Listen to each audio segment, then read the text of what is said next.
स्वामी विवेकानंद। स्वामी विवेकानंद हमारे भारत की संस्कृति और सभ्यता के आदर्श प्रतीक माने जाते हैं। इनका जन्म 12 जनवरी 1863 ईस्वी को हुआ था।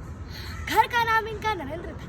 उनके पिता पाश्चात्य सभ्यता में विश्वास रखते थे। स्वामी विवेकानंद जी की बुद्धि बचपन से बड़ी ही तीव्र थी और परमात्मा को पाने की लालसा भी बड़ी तीव्र थी। इसलिए वे पहले ब्रह्म समाज में गए, लेकिन वहां उनके चित्त को संतुष्टि नहीं मिली। दुर्भाग्यवश उनके पिता की मृत्यु हो गई थी। घर का सारा भार उन्हीं पर पड़ गया। स्वयं भूखे रहकर परिवार को भोजन कराते और स्वयं रात भर बारिश में भीग कर अतिथियों का सत्कार करते।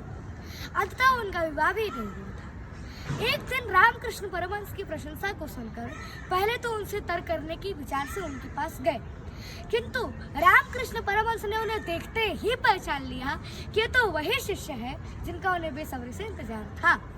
स्वामी विवेकानंद जी अपना जीवन गुरु के चरणों में अर्पण कर चुके थे। स्वामी विवेकानंद जी के गुरु को कैंसर हो गया था। उन्होंने अपने गुरु की सेवा बड़े ही श्रद्धा और निष्ठापूर्वक की। एक दिन एक शिष्य ने उनके गुरु की घृणा की। तभी स्वामी विवेकानंद जी को बहुत क्रोध आया और उन्होंने गुरु की थूकदानी से थूक कफ को प्रेम दिखाते हुए सब पी गए। गुरु के प्रति ऐसी अनन्य भक्ति की कि स्वयं के अस्तित्व को गुरुदेव के चरणों में विलीन कर दिया।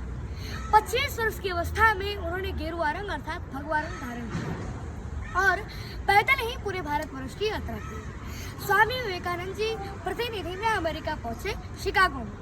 1893 ईस्वी में विश्व हिंदू परिषद हो रही थी। उस समय यूरोप और अमेरिका हम भारतवासियों को हीन दृष्टि से देखते थे और वे चाहते थे कि स्वामी विवेकानंद जी को कुछ बोलने का अवसर ही न मिले। लेकिन एक अमेरिकन प्रोफेसर की सहायता से उन्हें कुछ बोलने का मौका मिला। उनका विचार और विमर्श को सुनकर सभी विद्वान चकित हो गए। फिर तो अमेरिका में उनका भव्य स्वागत हुआ। 3 वर्ष तक वे अमेरिका में ही रहे। वहाँ के लोगों को भारतीय तत्वज्ञान की अद्भुत ज्योति प्रदान करते हैं। हमारे स्वामी विवेकानंद जी की जीवनी कुछ इस तरह है। लोहे के पेड़ हरे होंगे, तू गान प्रेम का गाता चल, नम होगी यह मिट्टी जरूर, आंसू के तन बरसाता चल। सिसकियों और चटकारों से जितना भी हो आकाश भरा, कंकालों के हो ढेर, खप्परों से चाहे वो पटी धरा। आशाओं के स्वर का भार पवन को लेकिन लेना ही होगा। जीवित सपनों के लिए मार्ग मुर्दों को देना ही होगा। जी रंगों के सातों घट उड़ेल, या अंधियारी रंग जाएगी उषा को सत्य बनाने को, जातक न ऊपर छितराता चल।